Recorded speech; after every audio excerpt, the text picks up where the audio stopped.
And bottle cooling కానీ and heating కానీ and AC controls, washroom water control అంతా ఇక్కడే మెన్షన్ చేసింది.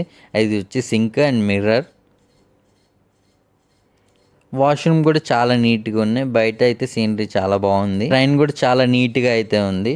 ఎప్పటికప్పుడు క్లీన్ చేస్తూనే ఉన్నారు. ఏదైనా స్టేషన్లో ఆగినప్పుడు వెంటనే ట్రైన్ అండ్ వాష్రూమ్ అయితే క్లీన్ చేస్తున్నారు అనమాట.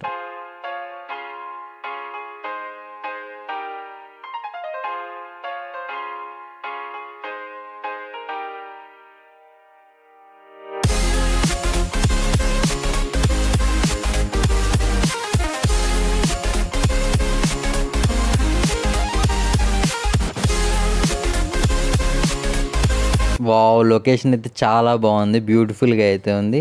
ఈ ట్రైన్ వచ్చేసి వందే భారత్ రేంజ్ కాకపోయినా దానికంటే కొంచెం సెగ్మెంట్ తక్కువ. అండ్ ఈ ట్రైన్ కోసం వేరే ట్రైన్లు ప్యాసింజర్స్ అట్లాంటివి ఆపుతారు కానీ క్రాసింగ్ దగ్గర ఈ ట్రైన్ అయితే ఆపరు.